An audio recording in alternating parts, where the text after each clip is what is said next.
you're anti-trans. So I've got a different bias. The Trans Plus Pride March in London smashed all previous records. Biggest turnout anywhere in the world for an equivalent event. According to reports, it's also a sign that Labour are getting their calculation on trans issues wrong.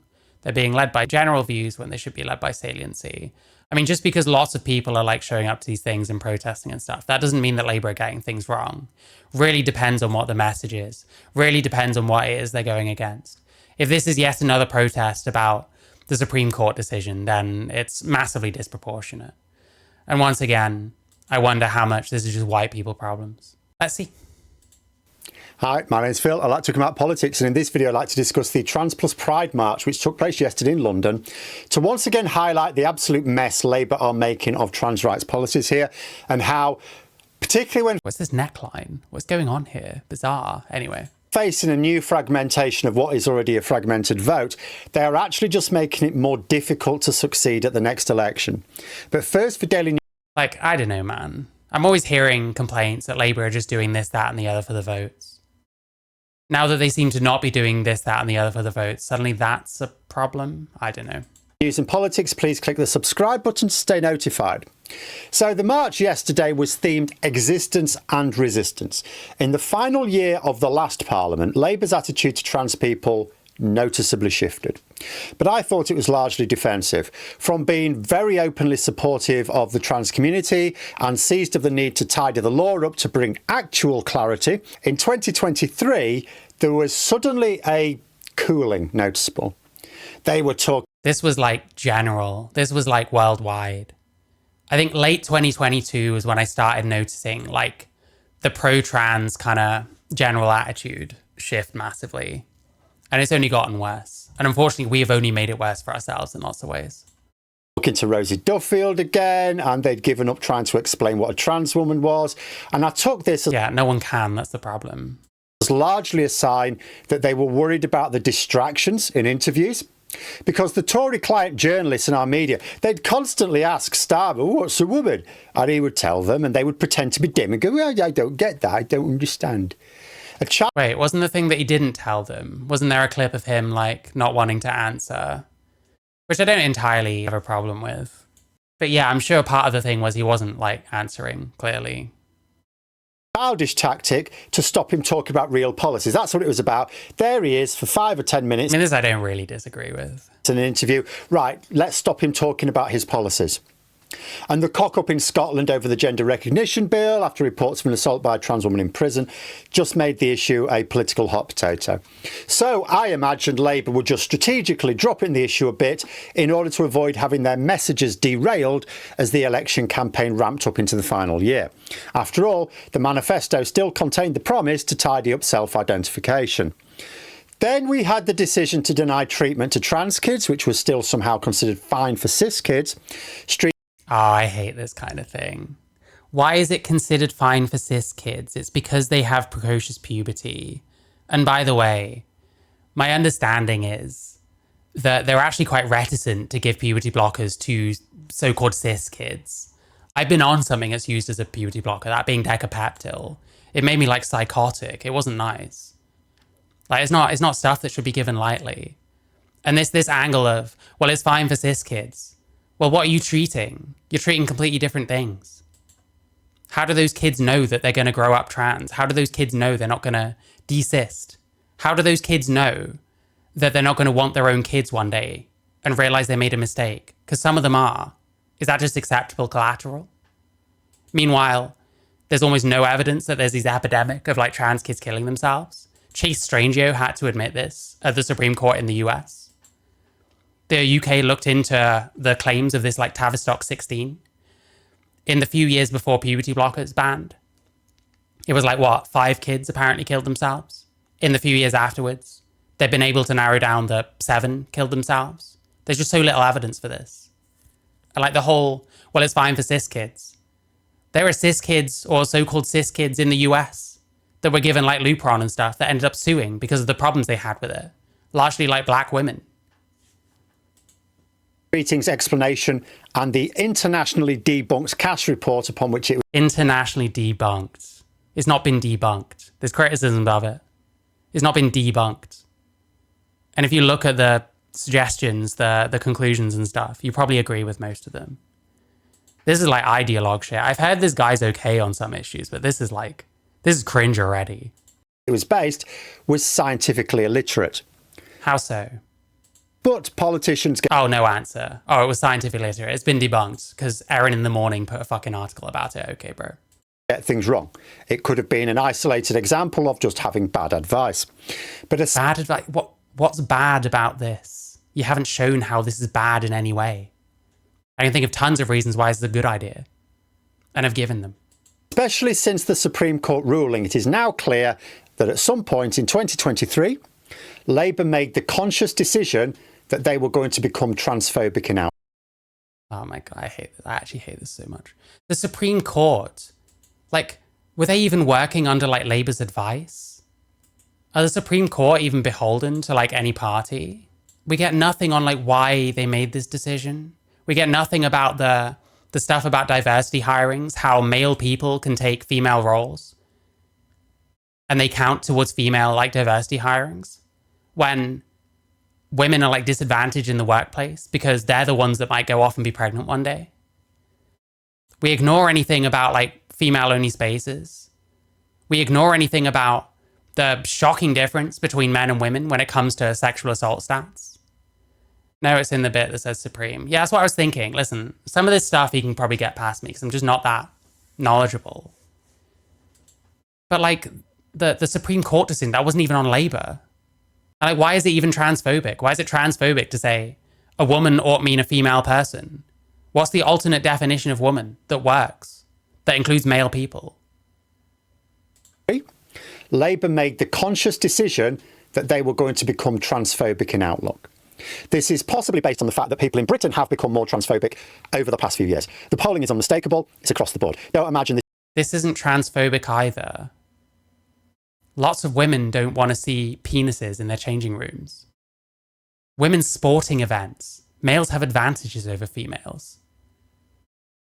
This is just boomers or Generation X gammon blokes. No, this is across the board, including amongst usually supportive young people. There's been a well-funded and organised campaign. Yeah, so why is the only option then to allow male people into women's changing rooms, giving them no choice whether they get to see fucking penis or not?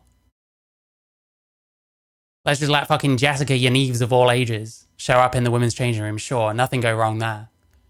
Why do we have to then allow trans women into women's sporting events when the evidence points to it not being fair?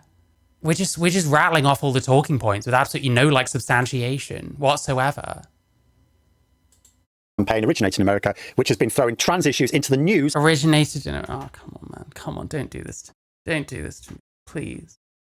People in Britain have become more transphobic over the past few years. The polling is unmistakable. It's across the board. Don't imagine this is just boomers or Generation X gammon blokes. No, this is across the board, including amongst usually supportive young people. There's been a well-funded and organised campaign originated in America, which... Like, what campaign are we talking about? The gender critical campaign in the UK is not like the anti-trans movements in the US. There's some crossover, sure. People like J.K. Rowling, they're not like Christian nationalists or whatever shit that they normally get tied to. They're not like Heritage Foundation types. Which has been throwing trans issues into the news at the level of hysteria for years now. So does this explain why Labour adopted their position? Possibly. It is certainly the case that between the time when... At least he only said possibly. Keir Starmer first became leader and was enthusiastically involving himself in pride events, to 2023 in the Ming Vase strategy, polling shows people became noticeably more transphobic, even over that sort of 2 or 3 year period. Right? I know, man. Trans fatigue. People constantly being told what to do, what to think. People being told, if you play this game, you're transphobic. If you read that book, you're transphobic. People got sick of us. I'm sorry, man. These, like, trans marches are kind of part of the problem. People are sick of being hectored by people that, to plenty of us, look delusional. Right. Yet, if this is the reason, although it sounds like, well, that makes strategic sense, doesn't it? No, it absolutely doesn't. The point I've tried to make in the past, I'm going to do again, on this and similar issues, when it comes to electoral strategy, public views alone are not enough. Saliency, that is how important the views are, is a major factor, often missing from polls and surveys. So you can ask people for their view on hundreds of issues, and sometimes there'll be some don't knows here and there, but they will happily tell you what their view is. Because it doesn't cost much to have a view. Someone asks you a thing, well, you just say what it is, right? There's no effort required, no energy required. But you ask them which ones will shape their vote, and that narrows down to just a few. Think about the in excess of 100,000 people marching in solidarity with trans people yesterday. It was an issue important enough for them to take time out of their day and be counted. Now, that is not to say all of them will withdraw. I can't really see what any of these banners say. A lot of them are blurred. I wonder how tactical that is, because some of these are going to have like really vile, like violent slogans about women, no doubt. Draw their votes from Labour. Some may never have voted Labour in the first place. Yeah, lots of them won't have voted fucking Starmer in the first place. They all voted Green. They're all going to go vote for Corbyn's new party. We'll split the Labour vote and watch Reform storm in. Amazing. Great. Will continue to do so as still the best overall outcome. But that's still a lot of people who are putting energy into wanting the Labour government to change course. But what about similar marches and protests against... Change course on what? We're talking about what a woman means. But a woman means a female. Against trans rights. How many people attend those? Approximately. But that's still a lot of people who are putting energy into wanting the Labour government to change course. But what about similar marches and protests against trans rights? Yes, what about marches where if the employers of the women that would show up find out, they're liable to lose their job? What about marches on the side of people that stand to lose a lot of shit, stand to lose friends over this kind of thing? Yeah, of course there's fewer people because it's less socially acceptable to be gender critical. We know this. People don't show up to like gender critical things, not because they don't have those beliefs, but because they don't want to get fucking outed. They don't want to get harassed by these kinds of people. Like, I wish these people would like listen to some of the people on the other side and like try and square it. They don't have to become fucking gender criticals themselves. How many people attend those? Approximately nobody. I mean, you find an anti-trans rally in this country, you've got the same half a dozen people who've been fronting the American-funded gender critical campaign for years. They're not the same people, bro. I'm sorry, man. You're making things up. Where's the substantiation of what you just said? Where are the tens of thousands of people attending those protests? Staying home because they don't want to get fired. Staying home because they don't want to get socially ostracized.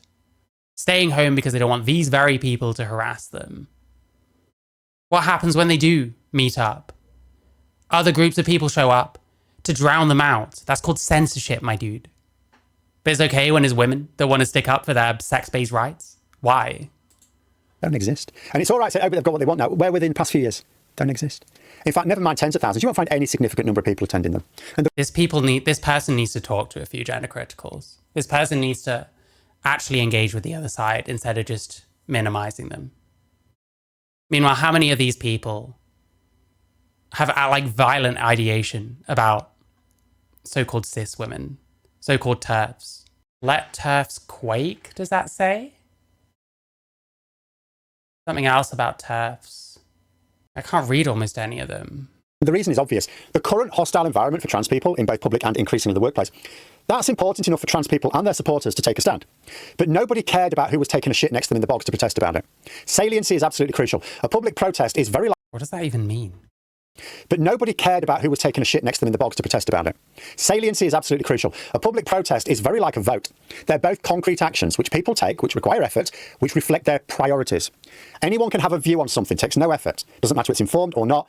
But only a few views are prioritised for effort, such as marching or voting. The difference in attendance between gatherings to support and oppose... Yeah, surely he must understand. If the pollings are saying one thing, but people are only showing up to protest for the other... That's not because those people don't actually exist. Like, that's not because people don't want to attend those things. There's like a lot more to it than that. Like, these people need to shut the fuck up about trans issues, I swear to God. They don't look into anything. They don't understand anything. I'm sure this guy is probably good at other stuff. But when he talks about trans, of course, Katie Montgomery fucking agrees. Katie Montgomery is a retard. If Katie Montgomery agrees with you, you've gone wrong. Let's be fucking real. Trans rights tells you exactly what you need to know about the impact on voting behaviour. Labour are losing votes due to their transphobic policies. Are they? Are they really losing that many votes? Lots of these people are like rabid anti-capitalists, communists, anarchists, socialists. They ain't voting fucking Labour, bro.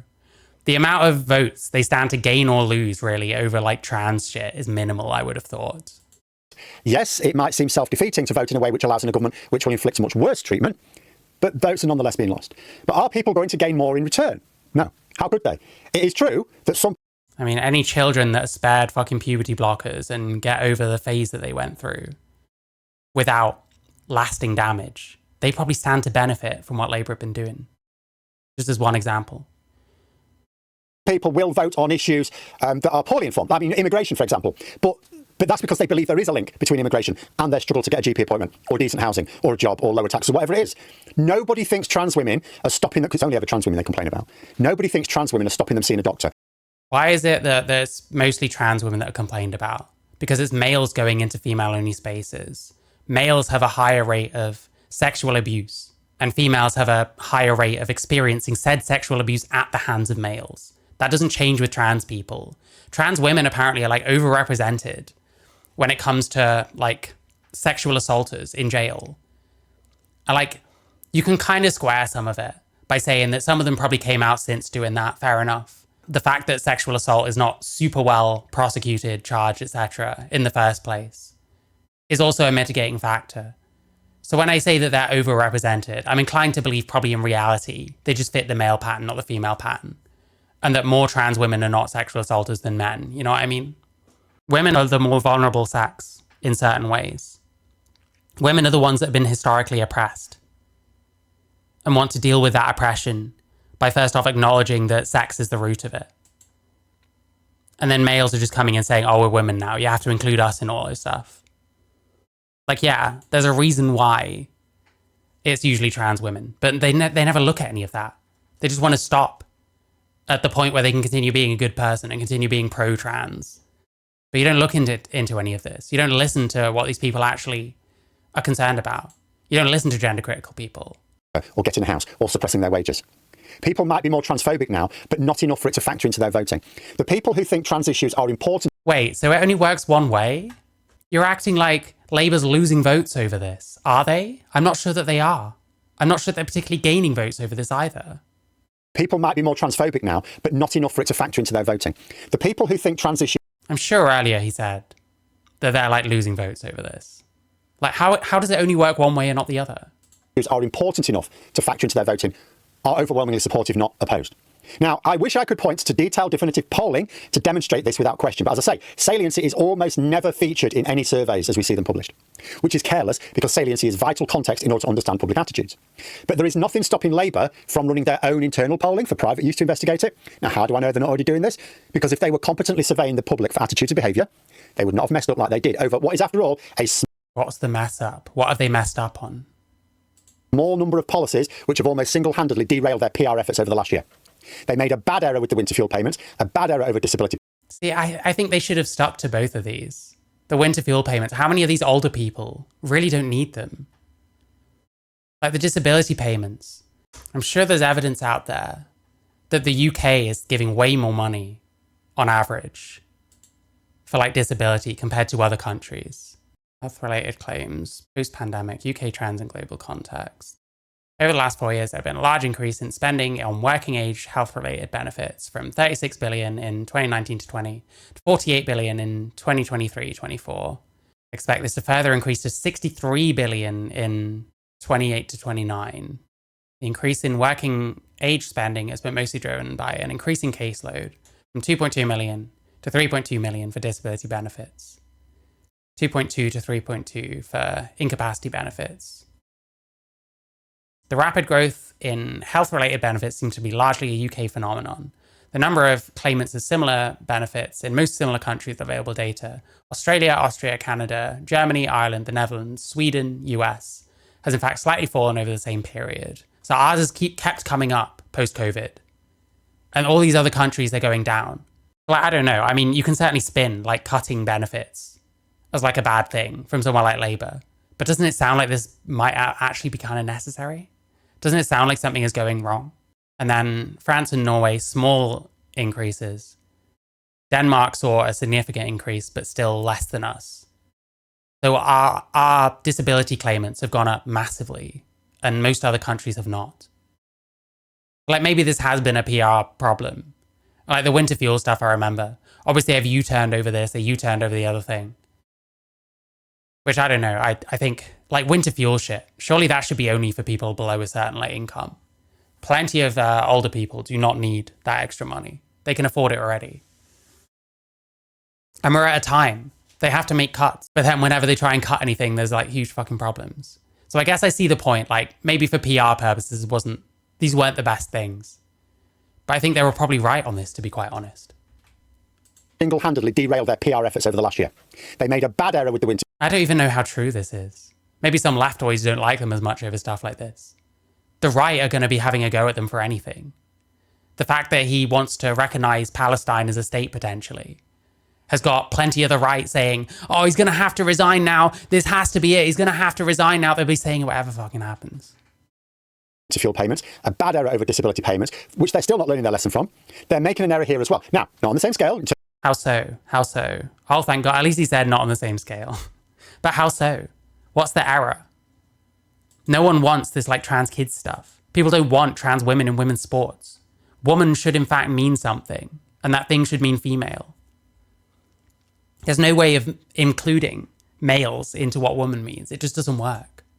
You can't just say you're a thing and you're a thing. In terms of electoral damage, sure, but that hardly matters. It's clearly a net vote losing position. It is almost certainly based on the sort of incompetent... Clearly? Do you think so? Like, do we really not think that if they were trans affirming, they might have lost votes because of that? Like, again, not huge amounts, but like some amount? I would have thought that would be the case, quite honestly. Analysis, which comes from the world of politics having, in my opinion, very few influential people in it with an analytical background. All these people, they think they know how to read graphs and charts, got zero mathematical background. And it's particularly reckless at a time where the vote is now fragmented so much that the extent to which people will vote pragmatically has lessened. We've seen the emergence of two new parties in the past few years, one of whom has exploded into first place in the polls, the other one wants to emulate them. The vote was very fractured at the last election. It's likely to be more so at the next one. It's not just morally distasteful, it is strategically unwise to risk even a handful of votes. And for what? So I think this is nuts. I think you're risking votes either way. It's a very polarizing and very divisive issue. I don't know where he's getting this from, to be honest. Tory Kunzberg doesn't keep pretending to be confused about what a woman is. Labour in power now. If journalists aren't going to be serious, you're under no obligation to be interviewed by them. And people who spent years campaigning for fairer treatment in society are not going to stand idly by while those hard-won gains are thrown into full reverse. What gains? What have we lost? Children can't be medicalised anymore. Well, it was barely happening until recently anyway. So what have we lost there? Woman doesn't mean trans women. Most of us don't have fucking GRCs in the first place. And this kind of helps women in a lot of ways. This helps women with things like diversity hires. It reaffirms their need for like single sex spaces in some scenarios. Because of like crime data. You can find this stuff. It's not difficult. But the people who sort of go along with it, oh yeah, maybe trans women shouldn't use the toilet. They don't care enough. No one, oh my God, it's not about trans women not using the toilet. No one thinks this. You're literally doing the same shit that everyone does. Essentializing it from maybe trans women should use male toilets to trans women shouldn't use any toilets, but no one is saying that ever. It's the same with sports. Trans women shouldn't be in women's sports. Oh, so trans women should just not be allowed in sports then? Like, no, that's not how it works. Toilets don't exist to affirm someone's gender. Sports don't exist to affirm people's gender. Like, what are you on about? Maybe he's been listening to fucking Katie Montgomery, because that comes straight out of her fucking playbook. To think about it every day or to use it for their vote. Labour need to start thinking more rationally now if they wish to avoid picking unnecessary battles. Yes, they need to be rational and decide that men can be women and that children should be pumped full of hormones because they think they might be the other sex. Because this is a very unnecessary battle in what is now a very chaotic electoral environment. But we're acting like they only stand to lose from like reaffirming what a woman means and like protecting single sex spaces more. Surely there would be problems either way. But again, like it's a kind of a small issue. It's one of those things that's big in the media, but not big in real life. So what I'd imagine is either way, they stand to probably gain a few votes and they stand to probably lose a few votes. Many of the people you seem to want him to appeal to, they're like fucking socialists and shit. They're not voting for Starmer anyway. They left along with Corbyn. All these people at protests, they're not fucking Starmer voters. Maybe a handful of them. Yeah, this is pretty embarrassing, to be honest. Like I said, if Katie Montgomery thinks this is a good analysis, it's probably terrible. Being gender critical is a new anti-vaxxer or flat earther. This kind of science denial is not stupid, it's harmful. It's not science denial. What science denial is occurring? Is anyone not stupid here? As a trans ally, get over yourself. Stop putting yourself above people. Oh my God, it's Heather Herbert. Fuck me. If Heather Herbert agrees with you, this is what I mean. They all fucked off. They all fucked off already. Jesus Christ. Like, people are like not voting over this trans. Like, it's ridiculous. It's ridiculous. You'd be having the same kinds of people on the other side saying the same thing if they were affirming trans people.